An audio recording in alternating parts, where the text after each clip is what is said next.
আসিফ নজরুল এই বাপ্পাটা কি কইছেন ছবি ও কইছে প্রবাসীরা 2 মাস মোবাইল এই দেশে ব্যবহার করলে ট্যাক্স অন্য নতুন করে রেজিস্ট্রেশন করতে হবে। তোমার বাপেরটা হয় তারা থায় না কথা কন না কেন?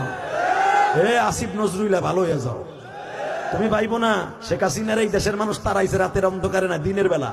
তোমারে তারাবে রাতের অন্ধকারে 40 মিনিটও টাইম দেবে না, 40 মিনিট টাইম দেবে না। প্রবাসীদের রেভিডেন্স এই দেশের টাকা চলার কথা ঠিক দেবে না। প্রবাসীদের কেন উল্টা পাল্টা কথা কও? ওরা যখন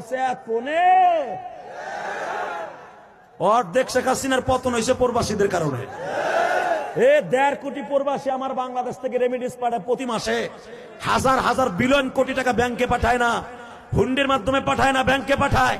যেই ব্যাংকের টাকা দিয়ে মুস্তাওয়াইতেছো প্রবাসীকে চিনো না।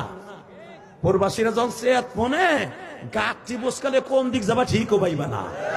হাসিনা তো 17 বছর ধরে বাড়ি গাড়ি আগেতে রেডি করছে, তোমরা 1.5 বছরে কিছু করতে পারো না। যে দেশে যে পালাইবা ওই দেশে প্রবাসীরা থাকে, ওই দেশ আওয়ামী লীগের থাকে, বিএনপি থাকে, জামাতও থাকে, তোমাকে কোন দল নাই। একের ঠ্যাং টুং ভাঙ্গিয়া আবার দেশে বাড়াবে বিমানে। প্রবাসী করলে বাঘ পারি 2 মাস থাকলে আবার রেজিস্ট্রেশন করতে মোবাইল বলে 2টা একটার উপর আনতে পারবে না।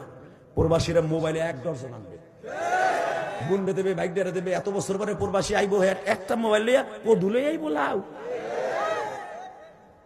তোমার মোবাইল 4টা, তোমার বোর মোবাইল 3টা, আর আনবে একটা।